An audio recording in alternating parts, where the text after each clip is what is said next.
Juga kepada beliau dipersilahkan.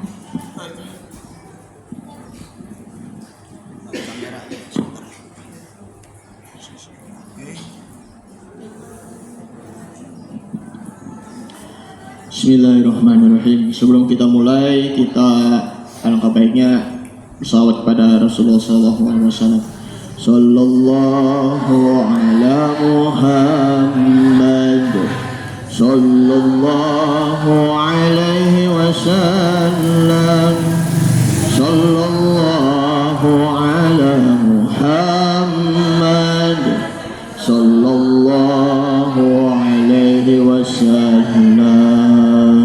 Ya Nabi salam,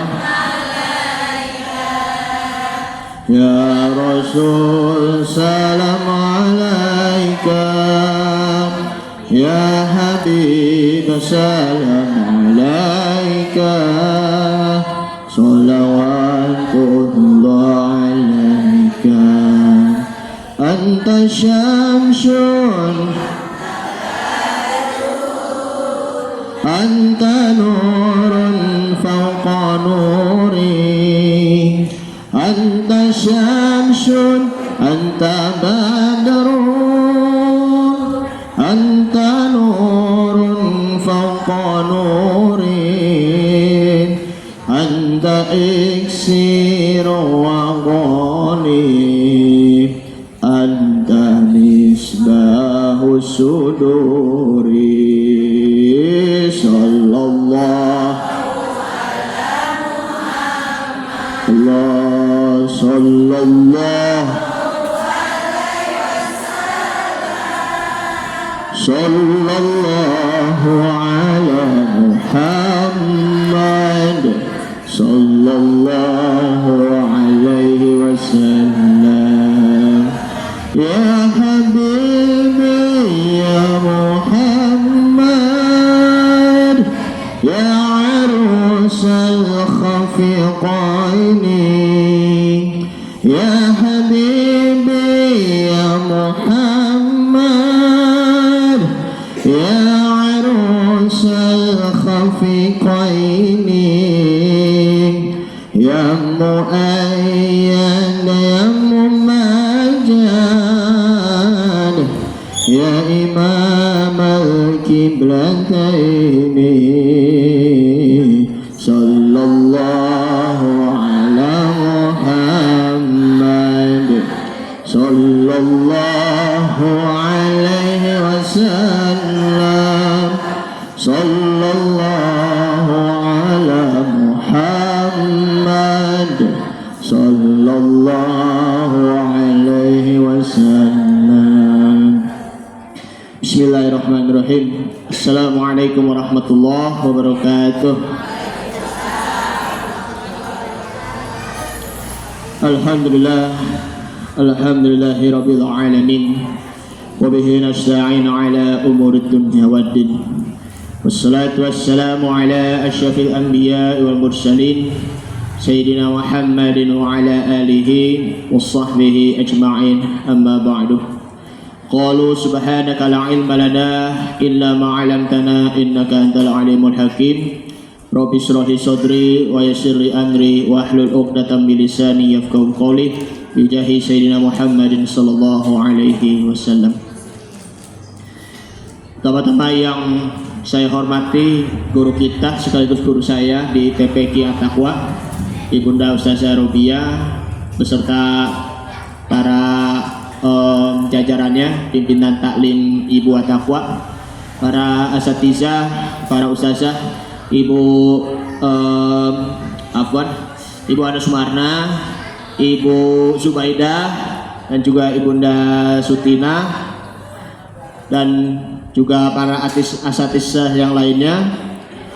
Yang saya hormati ibu-ibu sesepuh yang selalu hadir di tengah-tengah kita, Ibu Hasan tentunya. Mohon maaf ya ibu-ibu sesepuh yang kita sebutkan satu persatu, dan juga pada ibu-ibu sekalian jamaah yang saya hormati, yang saya cintai. Sekali lagi mohon maaf tidak disebutkan satu persatu, namun tidak mengurangi rasa hormat atau ta'zim saya. Bagaimana ibu-ibu bersyukur ya Bu ya atas turunnya rahmat dan hujan. Subhanallah. Allahumma shayyiban nafi'an. Ya Allah, berilah turunnya hujan yang bermanfaat, yang ada keberkahan pada kami. Lalu juga ada doa ketika berhentinya turun hujan, mutirna min fadlik, dan hujan yang engkau turun pada kami merupakan karunia dan rahmat darimu, wahai Allah Subhanahu wa ta'ala, wahai Tuhanku. Makanya ini alhamdulillah ya, ini sebentar lagi kita mau memasuki bulan yang paling terakhir di penghujung tahun 1443 Hijriah, yaitu bulan Zulhijjah, di mana kita menunaikan ibadah haji ya maupun kurban ya. Mudah-mudahan bagi yang beribadah haji yang sedang beribadah di sana sampai ke puncak wukuf nantinya ya, bahkan sa'i, mendapatkan haji yang mabrur.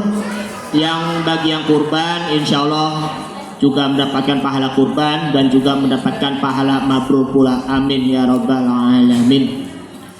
Ibu-ibu sekalian yang saya hormati, yang saya cintai, izinkan Al-Fakir di sini, Al-Fakir akan menyampaikan tema yang sangat menarik, walaupun itu memang jarang kita dengar, yaitu adalah fastabiqul khairat. Sekali lagi, tema yang sangat menarik di sini adalah fastabiqul khairat. Sebagaimana ada di dalam surah Al-Baqarah, surah yang kedua ayat 148. A'udzu billahi minasyaitonir rajim. Bismillahirrahmanirrahim. Walikulli wijhatin huwa muwalliha fastabiqul khairat. Aynama takunu yatikumullahu jami'a. Innallaha ala kulli syai'in qadir.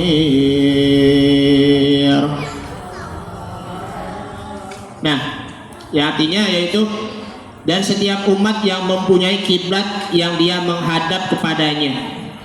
Karena setiap umat itu mempunyai kiblat masing-masing. Misalnya kita umat Islam menghadapnya itu ke kiblatnya ke Ka'bah di Masjidil Haram. Sedangkan mohon maaf orang-orang Yahudi juga mempunyai kiblatnya sinagog ya. Sinagog itu masih daerah sekitaran di Masjidil Aqsa. Nah, maka bagi orang Yahudi itu Masjidil Aqsa itu masih dinyatakan sebagai kiblatnya orang Yahudi. Dulu sejarahnya ya ibu-ibu ya, awal mulanya kiblat kaum mukminin atau terlebihnya umat Nabi Muhammad SAW, kiblat pertamanya itu adalah Masjid Al-Aqsa. Itu kiblat pertama.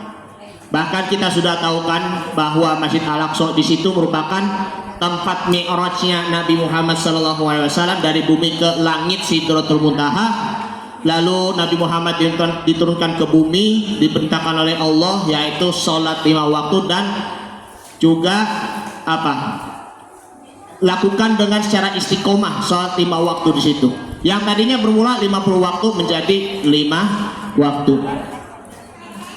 Ketika kiblat itu menghadap ke Masjidil Aqsa, orang-orang Yahudi mereka berkomentar, Muhammad dan para pengikutnya itu mengikuti agama kita, menyamai agama kita. Itu komentar orang Yahudi. Heran benar tuh mereka tuh orang Yahudi melihat Nabi Muhammad dan juga para pengikutnya yang menentukan arah kiblatnya. Sampai Nabi Muhammad SAW beliau tidak suka mendengar dari komentarnya orang Yahudi. Karena itu Nabi Muhammad SAW beliau berdoa kepada Allah Subhanahu wa taala, ya Allah, tunjukkanlah kami di mana arah Ka'bah yang sebenarnya. Karena kan kalau kita menentukan arah Ka'bah yang sebenarnya, yang sudah real, yang sudah secara nyata sampai sekarang, kita kan belum tahu kala itu kan. Maka dari itu akhirnya Allah Subhanahu wa taala menentukan arah kiblatnya yang sampai sekarang ini kita hadap, yaitu adalah Ka'bah.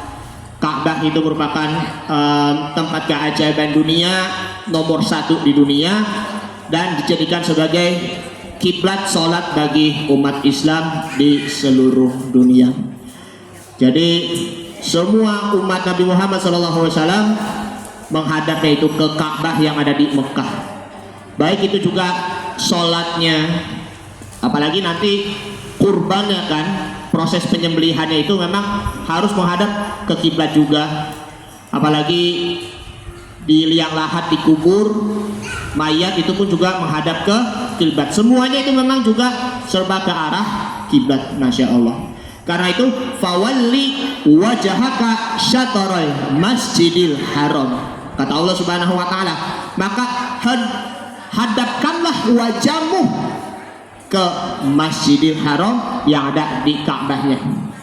Nah, pemindahan arah kiblatnya ini, para mufassir, para ahli tafsir mengatakan proses pemindahan arah kiblatnya itu ada yang mengatakan di waktu sholat asar, ada juga proses pemindahan arah kiblatnya itu di waktu sholat zuhur. Sampai terjadinya pemindahan arah kiblat, mereka orang-orang Yahudi berkomentar lagi, ada apa ini? Kok pindah-pindah kiblat? Makanya serba salah kan mereka orang-orang Yahudi. Karena disitulah Allah Subhanahu wa taala berfirman dan turunlah ayat ini, ayat Al-Baqarah di ayat sebelumnya ya, ayat 142. Itu awal juz yang kedua ibu-ibu. Bismillahirrahmanirrahim. Sayaqulus sufaha'u minan nasi ma wallahum an qibalatihimul lati kanu 'alaiha. Qulillahil masyriqi wal maghrib yahdi man yasha'u ila siratim mustaqim. Orang-orang yang kurang akal, mohon maaf, atau dalam arti orang-orang yang dungu, ya, dungu kan dalam pendengarannya, masya Allah. Atau bahasa kasarnya, dongo banget deh ente dongo banget deh kalau didengerinnya. Dengar apa yang baik-baik, dengerin cara buka mulut, begitu kan kalau ngomongnya. Kalau bahasa kasar, dongo ya. Kalau bini yang itunya dungu gitu. Di antara orang-orang yang dungu ataupun kurang akal di antara manusia akan berkata, apakah yang memalingkan mereka muslim dari kiblat yang dahulu mereka berkiblat kepadanya, yang tadinya tadi Masjidil Aqsa pindah ke Ka'bah Masjidil Haram? Katakanlah wahai Muhammad, milik Allah lah timur dan barat. Dia memberi petunjuk kepada siapa yang kehendaki ke jalan yang lurus. Nah, di situ sudah ketemu sejarahnya, sejarah pemindahan kiblat ya, dari tadinya Masjidil Aqsa ke Masjidil Haram, masya Allah. Nah, ayat selanjutnya yaitu fastabiqul khairati, maka di situ adalah artinya berlomba-lomba mencari kebaikan.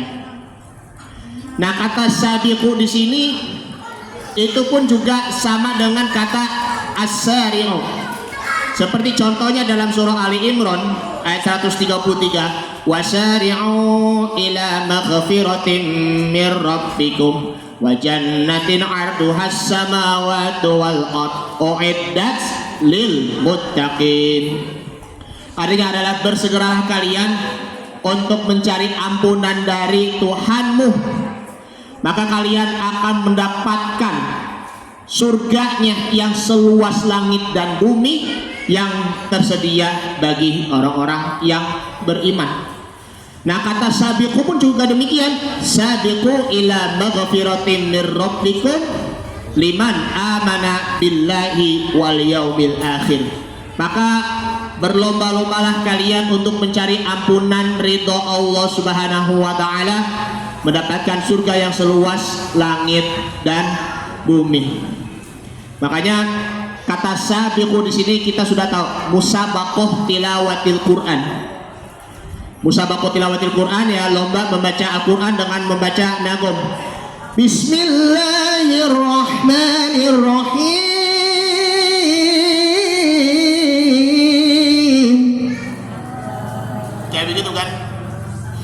Iqra bismi rabbikal ladzi khalaq khalaqal insana min 'alaq. Iqra wa rabbukal akram alladzi 'allama bil qalami 'allamal insana ma lam ya'lam.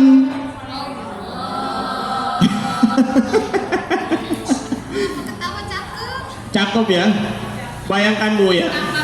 Iya napasnya. Kalau saya mohon maaf ya, napasnya setengah panjang setengah pendek. Bahkan kalau maaf Kiai Muhammad Seta aja, kalau lomba musabaqah tilawatil Quran, napasnya panjang begitu sampai berapa napas begitu ya. Allahu Akbar. Maaf ya, ini saya bukan hanya nunjukin seperti kori sih, kori internasional terlebihnya. Tapi ya namanya musabaqah tilawatil Quran tuh memang seperti itu, mengeluarkan nada-nada yang begitu Masya Allah sampai mengena di hati. Nah disitulah contoh dari kata fastabiqul khairat, yaitu misalnya begini, si fulan satu dia qori juga, mempunyai suaranya itu yang begitu merdu begitu kan. Makanya contohnya Al-Fakir juga mempunyai keinginan seperti si fulan satu. Aku juga pengen seperti si fulan satu, bahkan aku pengen lebih dari dia, bahkan aku lebih dari para qori internasional. Seperti contohnya Kiai Haji Muhammad Seta tentunya, Masya Allah, suara yang begitu amat tinggi, begitu amat merdu, tapi nggak begitu cempreng juga. Bahkan contoh kata sabaqoh di situ ada contoh lain. Misalnya si fulan 2 dia sudah hafal mungkin 30 juz, merasa dirinya sebenarnya sih nggak iri, cuma hanya saja untuk mengambil motivasinya saja. Saya juga pengen banget untuk menjadi hafal Quran seperti si fulan 2, agar senantiasa aku mendapatkan karomah, mendapatkan karunia-Nya dari Allah Subhanahu wa Ta'ala. Jadi aku akan memberikan mahkota kepada kedua orang tuaku. Nah di situ orang yang mendapatkan apa mahkota di situ berkat hafal Al-Quran 30 juz mungkin, dan menjadi keluarganya Allah Subhanahu wa Ta'ala. Makanya tentunya ya memang kita kadang suka iri dan dengki melihat kelebihan orang lain ya, sampai merasa tertinggal begitu. Sebenarnya sih jangan, tapi itulah contoh yang baik, motivasi yang bagus juga. Untuk apa? Untuk melakukan berlomba-lomba untuk meraih kebaikan dan meraih pahala kepada Allah Subhanahu wa Ta'ala. Bagaimana caranya kita untuk membangun kepercayaan diri supaya kita tidak lagi insecure, kalau dalam bahasa Inggrisnya, bahasa intelektualnya, yaitu tidak lagi merasa tidak percaya diri lagi. Jadi harus benar-benar percaya diri. Yang pertama di situ adalah iradah. Iradah itu pasti ada, mempunyai keinginan. Saya ingin masuk surga, saya ingin menjadi hafiz Quran. Kalau mempunyai keinginan tetapi tidak mempunyai tekad bulat, maka hati-hati, itu pun hanya ambisius ataupun semangat tanpa disertai dengan tekad bulat dan juga niatnya pula. Mau jadi hafiz Quran karena mau jadi imam, ya nggak begitu juga. Tapi karena Allah Subhanahu wa Ta'ala, harus memenuhi proses yang begitu panjang, lama, harus juga berguru, ya, menghafal di hadapan dengan seorang guru, lalu juga mentakrir ataupun mengulangi hafalannya bersama dengan sesama temannya. Ya seperti itu pula kalau proses untuk menghafal Al-Quran, apalagi qori, ya seperti itu, ya. Bahkan ya ibu-ibu ya, sholatnya, nah itu, apakah sholat itu perlu berguru? Ya perlu berguru juga. Jangan belajar secara otodidak. Nah situ, karena irodah mempunyai keinginan. Yang kedua yaitu adalah kita mempunyai tekad. Tekad di situ ya pasti artinya ya hampir sama juga dengan niatnya. Kemauan. Nah, tekad mempunyai kemauan. Setelah mempunyai kemauan ataupun tekad, maka kita mempunyai niat. Jadi keinginan yang kuat, kemauan yang kuat, sehingga niatnya yang dikerjakan agar bisa dapat memulai untuk beramal soleh serta untuk memulai berlomba-lomba meraih kebaikan.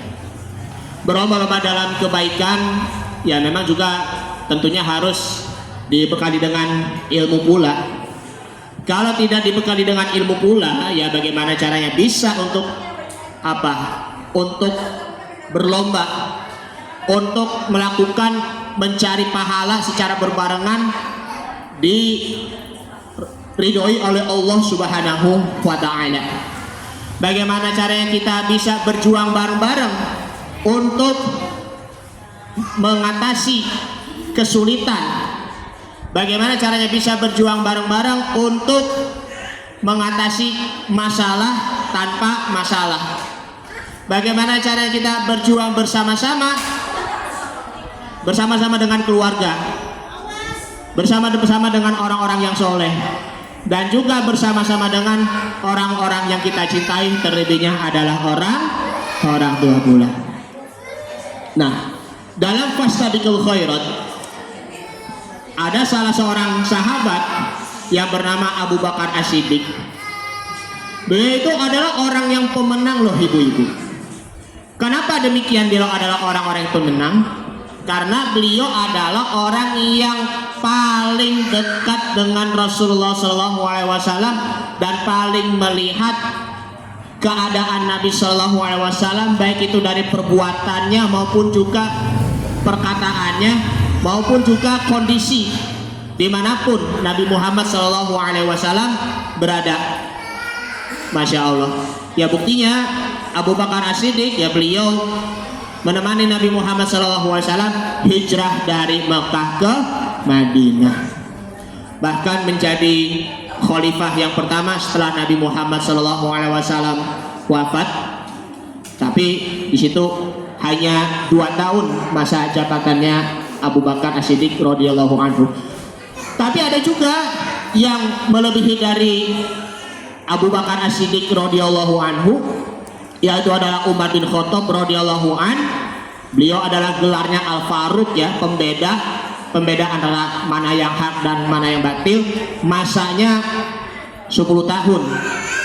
10 tahun masa kepemimpinan Umar bin Khattab radhiyallahu an. Kalau Abu Bakar hanya 2 tahun saja. Karena Abu Bakar As-Siddiq ya meninggalnya tuh ya karena memang sudah lanjut usia ya, radhiyallahu taala anhum. Masya Allah. Beliau pun juga Abu Bakar As-Siddiq orang yang unggul dari segi keilmuannya, keimanannya, dan juga ketakwaannya serta kepemimpinannya. Umar bin Khattab pun juga demikian, unggul dari kepemimpinan, keilmuan, kemudian keimanan, ketakwaannya, bahkan juga ketegasannya beliau ketika beliau memimpin khulafaur rasyidin. Hanya saja masa jabatannya ya lebih dari Abu Bakar As-Siddiq ya, Umar bin Khattab radhiyallahu anhu selama 10 tahun. Nah, pernah terjadi di antara istri Nabi Muhammad sallallahu alaihi wasallam, Ummul Mukminin itu namanya Siti Aisyah radhiyallahu anha. Beliau tidak pulang ke rumah, masih saja di masjid.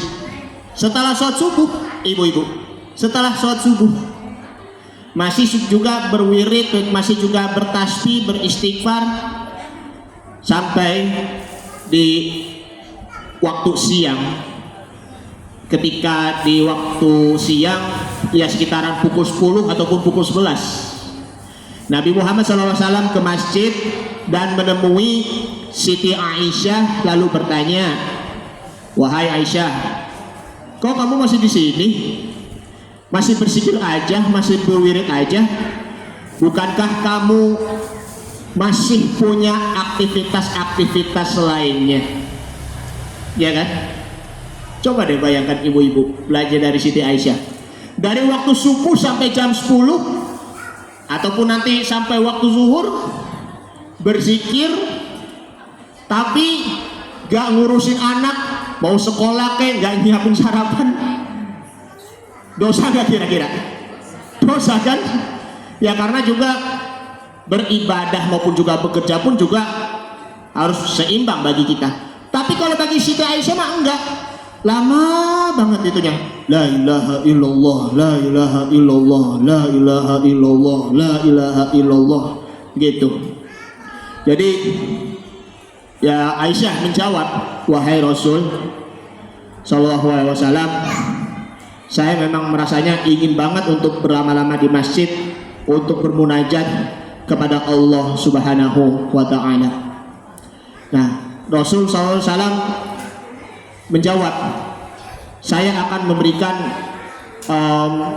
bacaan zikiran untukmu, ya.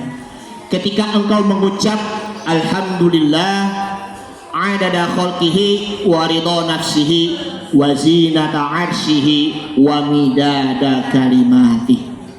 Sekali lagi, Alhamdulillahi adada khalqika, khalqika ya, bukan khalqihi ya, adada khalqika wa ridha nafsika wa zinata arsyika wa midada kalimatika.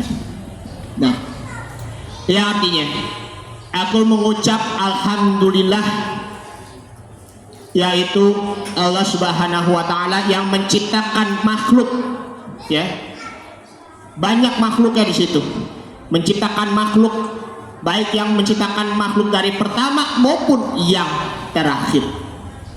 Makanya kita semuanya dari kata khalaqa, ya, khalaqa yakhluqu, ya kan, fahuwa khaliqun wa dzaka makhlukun. Khaliq, maha pencipta, itu merupakan isim fa'il. Kalau makhlukun di situ merupakan isim maf'ul atau objek. Ya, kita ini objek ya ibu-ibu. Objek makhlukun, orang yang diciptakan oleh Allah Subhanahu wa Ta'ala. Ada lagi kata akhlakun. Akhlakun itu pun juga berasal dari kata khalaqa, yang maksudnya adalah kita berperilaku baik sesama makhluk, baik itu manusianya maupun binatangnya, termasuk juga lingkungannya, termasuknya juga apa, tumbuhan-tumbuhannya pula. Makanya kita harus mempunyai berperilaku baik, tata krama sopan santun kepada sesama makhluknya pula. Kemudian waridho anafsika, dan seluas ridho atau penerimaanmu ya Allah. Kita memang juga harus saling menjaga ridho kita kepada Allah Subhanahu wa Ta'ala. Kalau kita hidup tanpa ridho Allah Subhanahu wa Ta'ala, apa gunanya kita hidup di dunia ini? Kalau kita tidak mempunyai rasa ridho Allah Subhanahu wa Ta'ala, apa gunanya kita menerima takdir atau ketentuannya Allah Subhanahu wa Ta'ala? Kalau kita tidak mempunyai rasa ridho Allah Subhanahu wa Ta'ala, bagaimana caranya kita menerima pelajaran, menerima Islam dengan ikhlas? Bagaimana caranya kita beramal soleh dengan secara terus menerus, dengan disertai dengan istiqomah dan juga keikhlasan? Bagaimana caranya kita bisa menerima apa adanya, apa yang kita miliki, yaitu disebutnya adalah qanaah. Masya Allah. Kemudian wazinata arsyika, seberat arsy-Mu. Arsy di situ merupakan singgasananya Allah Subhanahu wa Ta'ala. Bayangkan, Langit 1, 2, 3, 4, 5, 6. Langit 7. Terus di atasnya ada langit Sidratul Muntaha. Ada lagi juga langit Kursiur Rahman. Dan yang paling tinggi, yang jauh lebih luasnya yaitu Arsyur Rahman. Bayangkan, kalau kita berada di Arsy, maka itu di bumi yang kita lihat di situ adalah kecil. Bahkan kecilnya itu sehalus dengan debu satu butir aja. Kecil, Bu. Apalagi kalau di pesawat ya. Kalau di pesawat belum sampai ke atmosfer, belum sampai ke langit pertama. Ketika melihat bumi yang ada di bawah, yang kita lihat dari pesawat, kelihatan itu kosong banget, ya kan?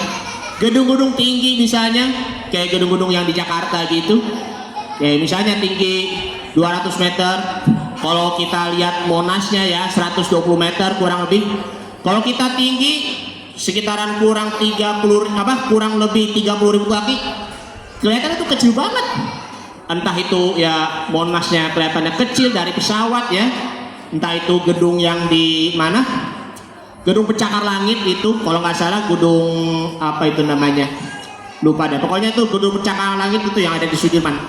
Kecil banget kalau dilihat itu kalau dari pesawat. Makanya disitulah perlunya kita tidak perlu sombong yang ada di dalam hati kita.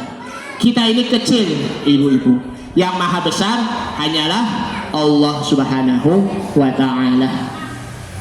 Wa midada kalimatika, sejumlah banyak tinta untuk menulis kalimatmu, ya. Kalimat di sini adalah kun, jadi.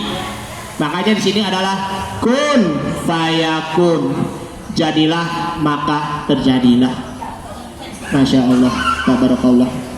Makanya segala sesuatu takdir yang Allah tentukan, yang Allah takdirkan, maka kita harus menerima.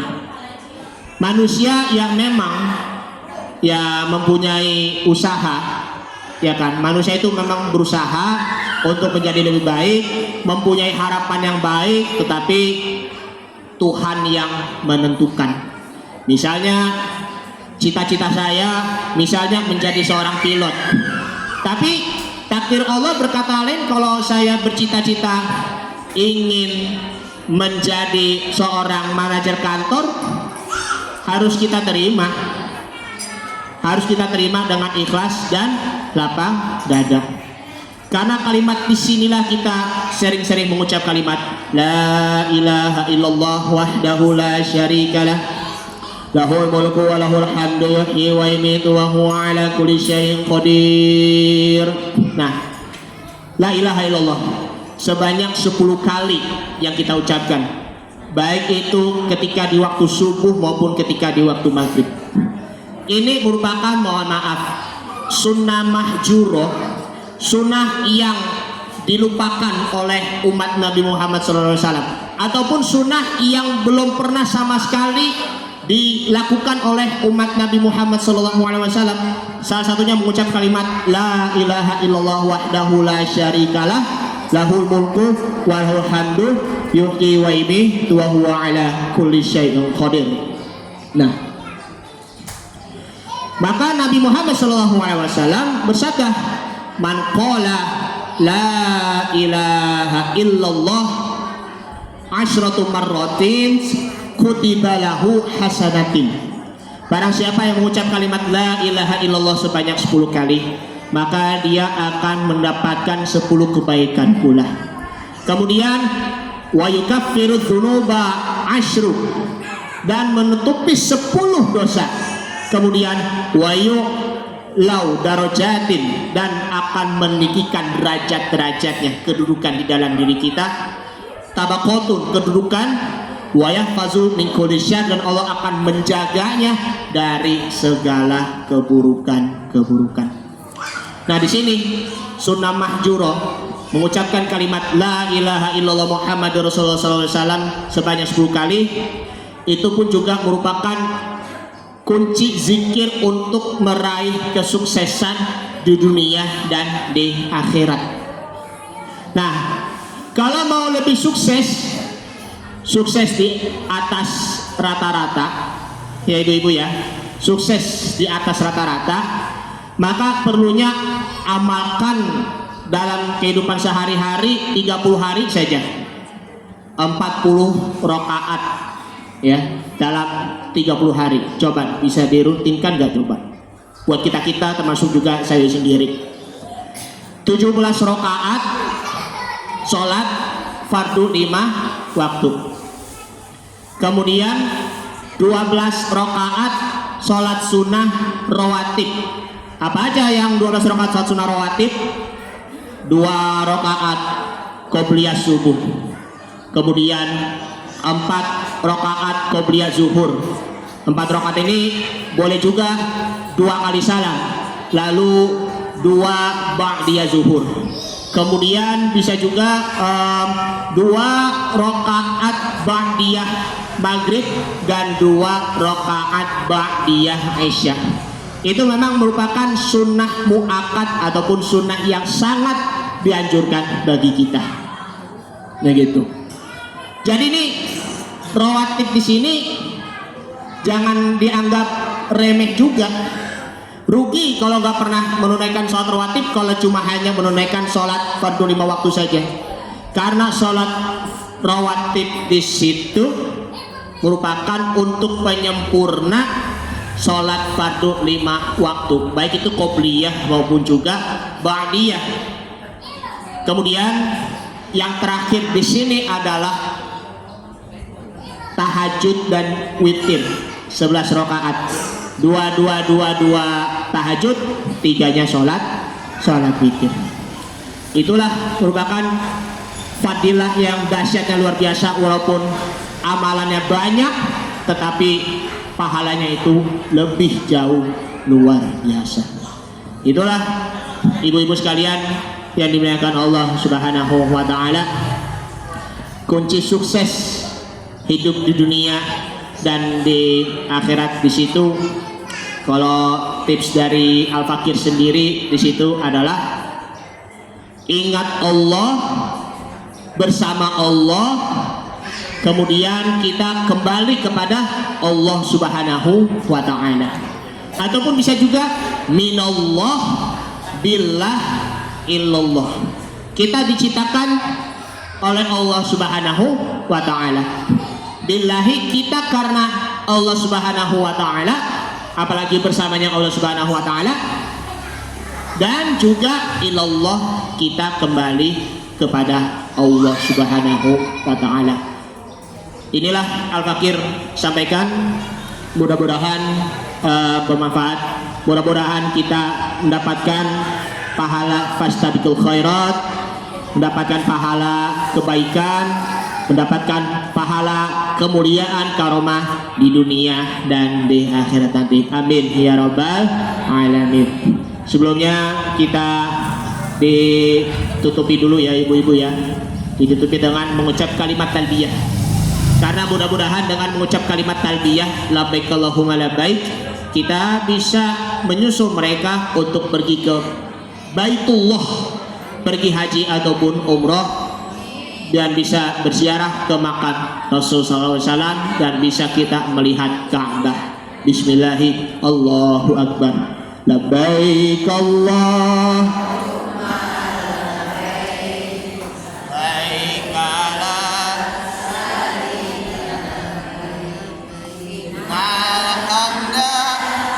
Ni'matalah kamulkalah syarikalah innal hamda wa ni'matalah kamulkalah syarikalah labbaik Allahumma labbaik labbaik la syarika laka labbaik innal hamda wa ni'mata lak mulka la syarika lak innal hamda mata lak mulka lak syarika lak. labbaik Allah labbaik la syarika lak labbaik innal hamda mulka la syarika lah innal hamda wa ni'mata lah mulka la syarika lah. Al-Fatihah. La ilaha syaitanir rajim. Bismillahirrahmanirrahim. Alhamdulillahirabbil alamin arrahmanir rahim maliki yaumiddin. Iyyaka na'budu wa iyyaka nasta'in ihdinas siratal mustaqim. Siratal ladzina an'amta 'alaihim ghairil maghdubi 'alaihim waladdallin. Amin. Bismillahirrahmanirrahim. Alhamdulillahirabbil alamin. Ya Allah, kabulkanlah hajat kami, sampaikanlah keinginan kami untuk pergi ke Baitul Haram, untuk menuju ke tanah suci melihat Ka'bah, wukuf di padang Arafah, untuk ziarah ke makam Rasulullah Sallallahu Alaihi Wasallam, untuk berjumpa dengan kaum muslimin wa muslimat, baik orang-orang kami Indonesia maupun sedunia, untuk berjumpa dengan orang-orang soleh, dan juga untuk mendapatkan doa yang dikabulkan oleh-Mu ya Allah ya Rahman ya Rahim. Allahumma baligh muradana ila Baitul Haram marratan ba'da qarratin. Allahumma baligh muradana ila Baitul Haram marratan ba'da qarratin. Allahumma ya Ghani ya Hamid ya Mubdi ya Mu'id ya Rahim ya Wadud ya Fa'alu lima yurid. Aghnina bihalalika an haramika wa bi ta'atika wa bi fadlika amman siwak. Rabbana ighfir lana dhunubana wa liwalidina warhamhum kama rabbawna shighara wa li jami'il muslimina wal muslimat wal mu'minina wal mu'minat al ahya'i minhum wal amwat bi rahmatika ya arhamar rahimin. Allahumma ja'alhum jama'ah haji mabrur ya Allah. Allahumma ja'alhum bihajjil mabrur ya Allah. Allahumma ja'alhum bihajjil mabrur ya Allah. Rabbana atina fid dunya hasanah wa fil akhirati hasanah wa qina adzabannar. Sallallahu alaihi wasallam Muhammadin wa ala alihi wasallam tasliman katsiran. Alhamdulillahirabbil alamin. Semoga yang beribadah haji mendapatkan haji yang mabrur, dan semoga bagi yang mau berangkat, yang mempunyai niat ibadah haji ataupun umroh, bisa segera berangkat, akan mendapatkan haji yang mabrur pula. Amin ya rabbal alamin. Hadanallahu wa iyyakum ajma'in. Assalamualaikum warahmatullahi wabarakatuh. Ibu-ibu nanti yang biasa nerima santunan, tapi yang hadir aja ya Bu, yang nggak hadir nggak usah minta diambilin ya. Jadi yang hadir aja, insya Allah ada rezekinya. Jadi pulangnya belakangan ya. Nah, ditutup dulu oleh MC ya Bu. Terima kasih kepada Ustadz Dirja yang telah memberikan materinya. Semoga kita semua bisa mengamalkan dalam kehidupan kita sehari-hari. Saya selaku pembawa acara mohon dibukakan pintu maaf yang sebesar-besarnya apabila ada kata yang kurang berkenan di hati ibu-ibu semua. Kita akhiri sebelum kita